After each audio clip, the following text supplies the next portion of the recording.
Perkenalkan, nama saya Vereno Timothy Wilmanto Isuta dari Prodi Pariwisata Budaya dan Agama dengan NIM 1524020404023 dengan mata kuliah Pendidikan Agama dengan dosen pengampu Pak Frazier. Di saat ini saya akan menjelaskan secara singkat dari topik peran Alkitab dan pengampunan atau kasih dalam pembentukan moral. Peran pengampunan dan kasih dalam pembentukan moral. Pengampunan dan kasih adalah inti dari ajaran moral Kristiani dan memiliki peran krusial. Yang pertama, kasih atau agape. Inilah kasih tanpa syarat yang diajarkan dan dicontohkan oleh Allah. Kasih menjadi motivasi tertinggi untuk bertindak secara moral. Moralitas Kristen tidak hanya tentang menaati aturan atau Alkitab, tetapi juga tentang mengasihi Tuhan dan sesama, atau hukum yang utama. Kasih mendorong seseorang untuk berbuat baik, melayani, dan menjauhi tindakan yang menyakiti orang lain. Berikut pengampunan. Konsep ini mengakui bahwa manusia tidak sempurna dan pasti berbuat salah. Yang berikut menerima pengampunan Allah. Ini membawa pemulihan dan kesempatan kedua yang memampukan seseorang untuk meninggalkan kesalahan masa lalu dan bertekad untuk hidup benar di masa depan atau pertobatan. Yang berikut memberi pengampunan. Ini menumbuhkan empati, kerendahan hati, dan pemutusan siklus balas dendam yang sangat penting untuk hubungan interpersonal yang sehat dan masyarakat yang damai. Konsep moral Kristen. Konsep ini sangat relevan dan esensial dalam konteks komunitas agama dan etika Kristiani, tetapi menghadapi tantangan dalam diskursus moral publik yang sekuler dan pluralistik. Yang pertama, kekuatan relevansi. Fondasi etika objektif atau Alkitab. Alkitab menyediakan standar moral yang transenden dan tetap, misalnya 10 perintah dan hukum kasih, menawarkan dasar yang kuat melawan relativitas moral yang sering terjadi di masyarakat modern. Yang kedua, motivasi universal atau kasih. Konsep kasih atau agape menuntut moralitas aktif yang berorientasi pada kesejahteraan orang lain melampaui kepatuhan aturan ini. Ini relevan dalam mendorong altruisme, tanggung jawab sosial, dan hak asasi manusia. Mekanisme pemulihan atau pengampunan. Pengampunan mengakui kegagalan manusia dan memberikan jalur pemulihan atau pertobatan dan rekonsiliasi. Ini relevan secara psikologis dan sosial untuk memutus siklus dendam dan memungkinkan pertumbuhan karakter. Tantangan dan batasan. Yang pertama, isu interpretasi Alkitab. Tidak semua teks Alkitab mudah relevan dengan nilai-nilai modern, atau misalnya kesetaraan gender atau hak asasi manusia universal. Relevansi bergantung pada interpretasi kontekstual atau hermeneutika yang sering menimbulkan perdebatan. Yang kedua, partikularistik dan ruang publik. Konsep ini berasal dari keyakinan agama tertentu, sehingga kurang relevan sebagai bahasa moral umum di ruang publik yang menuntut dasar etika yang rasional dan universal atau sekuler yang dapat diterima semua pihak. Yang ketiga, pengabaian keadilan.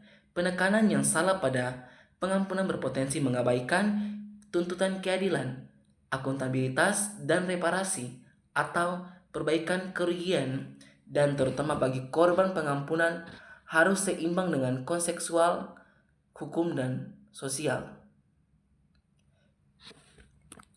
Saya akan memberikan salah satu studi kasus, yaitu studi kasus hipotesis, dilema gereja dan pasangan bercerai.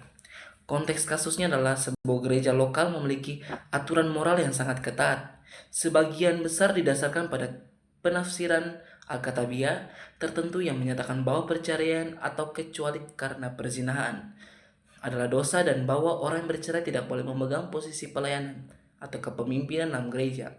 Seorang anggota gereja bernama Ibu Ani bercerai bukan karena perzinahan, melainkan karena pelecehan emosional dan verbal yang parah dari suaminya atau tindakan yang secara luas dianggap bertentangan dengan prinsip kasih. Setelah proses pemulihan, Ani ingin mengabdikan diri melayani sebagai pengurus sekolah minggu karena ia memiliki bakat dan kerinduan untuk mengajar anak-anak tentang kasih Kristus. Tantangan moral. Yang pertama, tantangan hukum atau standar Alkitab. Para pemimpin gereja berpegang pada teks Alkitab secara literal, misalnya dalam Markus 10 ayat 11 hingga 12, sebagai standar moral yang tidak dapat ditawar. Menurut Ani, aturan ini sebagai orang yang bercerai secara moral tidak memenuhi syarat untuk jabatan pelayanan. Yang kedua, tantangan. Ketaatan pada standar teks ini berarti mengabaikan konteks trauma dan secara efektif menghukum korban pelecehan, menghalangi mereka untuk melayani. Kedua, tantangan kasih dan pengampunan. Yang pertama, prinsip kasih menuntut gereja untuk menunjukkan empati, dukungan, dan pemulihan kepada Ani sebagai korban dan sebagai orang yang bertobat atau berjuang untuk hidup benar. Prinsip pengampunan menuntut gereja untuk menerima Ani kembali sepenuhnya setelah kegagalan perkawinannya dan tidak menahannya dari pertumbuhan rohani atau pelayanan. Tantangan, jika gereja mengizinkan Ani melayani atau mengutamakan kasih, mereka berisiko dituduh mengkompromikan standar moral Alkitabiah tentang kekudusan pernikahan yang dapat melemahkan kredibilitas mereka di mata jemaat lain yang berpegang pada hukum. Kesimpulan dari topik yang saya ambil adalah kesimpulan penegasan peran sentral agama dan moralitas. Agama memainkan peran yang tidak tergantikan dan sentral dalam membentuk moralitas yang kokoh karena ia memberikan fondasi yang stabil dan motivasi yang mendalam, yang seringkali hilang dalam etika sekuler. Yang pertama, menyediakan fondasi yang kokoh. Alkitab, agama, melalui kitab suci atau Alkitab, menetapkan standar moral yang transenden, objektif, dan permanen. Standar ini berfungsi sebagai jangkar etika yang tidak goyah oleh opini atau tren budaya yang berubah-ubah, memberikan kerangka kerja yang jelas tentang yang benar dan yang salah. Yang kedua, menyuntikkan motivasi tertinggi atau kasih. Agama mengubah moralitas dari sekedar kewajiban hukum menjadi panggilan relasional yang didorong oleh kasih atau agape. Motivasi untuk bertindak secara moral bukan hanya menghindari hukuman, melainkan untuk melayani dan mengasihi Tuhan serta sesama, yang menghasilkan etika yang proaktif dan altruistik. Yang ketiga, memberikan mekanisme pemulihan atau pengampunan. Agama mengakui ketidaksempurnaan manusia dan menyediakan mekanisme pemulihan moral melalui pengampunan. Ini memungkinkan individu untuk mengatasi kegagalan, menjalani pertobatan, dan terus berjuang menuju karakter yang lebih baik, tanpa terperangkap dalam keputusasaan moral.